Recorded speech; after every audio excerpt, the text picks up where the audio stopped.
traders, Gary Wagner here, approximately 1:30 in Honolulu, 6:30 in New York. It is Thursday, 10th day of December, 2020, and this is the daily report for gold and silver.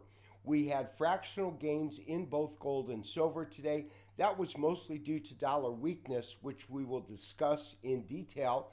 Although we are extremely excited that a vaccine may pass emergency approval as early as Friday, it is not the end of the pandemic that I'm concerned about. It is the economic fallout that will follow. We'll talk about that in our opening letter, along with our charts, but first, to the price board. Today resulted in fractional gains in both gold and silver, that in lieu of a meeting held by the FDA to grant emergency use of the vaccine created by Pfizer and biotech. They will vote on that on Thursday. As you can see, gold did close fractionally higher, up $1.60, currently bid at $18.40 and 10 cents. And silver also gained approximately 0.5%. After factoring in today's gain of 14 cents, it is currently fixed at $24.13. But as you can see, the majority of the gains in silver and all of the gains in gold were directly attributable to dollar weakness today, which lost 0.3% and is currently fixed at 90.775. This first chart that we are looking at is a line chart of both gold futures on the top and the US dollar index on the bottom. We can obviously see that recently we have had a bias to the downside in gold and a bias to the downside in the US dollar. Today, dollar weakness was more than enough to move gold into positive territory, although traders bid it fractionally lower. It's going to be dollar strength in the upcoming months that will be a key determining factor as to whether or not we see gold move back into rally mode. Traders, we're looking at a weekly candlestick chart of the US dollar index.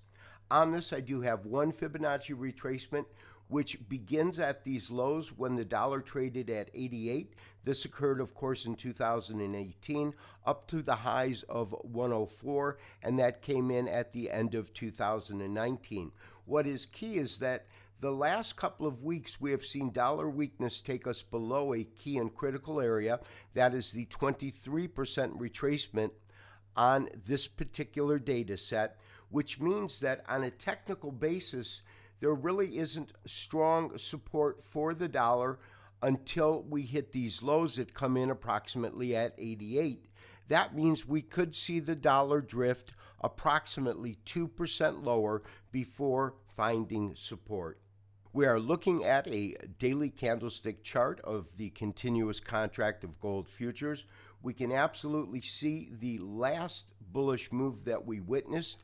That, of course, began in November, when gold went from about 1768 just up to the 50-day moving average, which comes in at around 1880.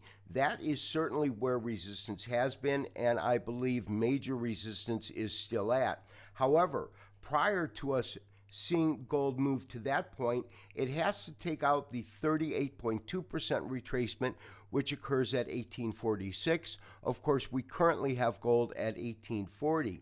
But I do believe that this retracement that we're witnessing now from this last rally could in fact be short-lived, because there will be some sort of stimulus passed. It's simply a matter of whether it will happen this year or next year.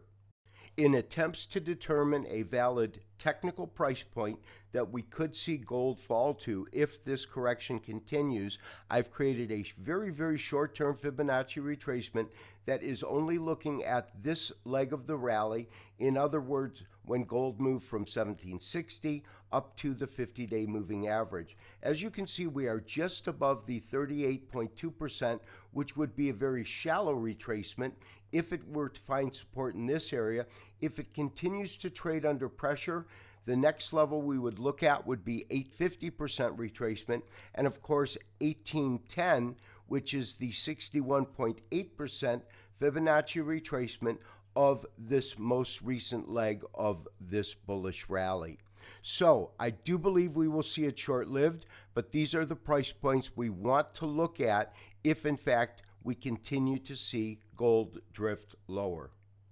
So traders, with those levels in mind, if in fact we see gold begin to firm and break above this long-term 38.2% fib retracement at 1846, that would tell me that it's a mild correction and we could expect to break above the 50-day moving average, which is currently just at $1,880.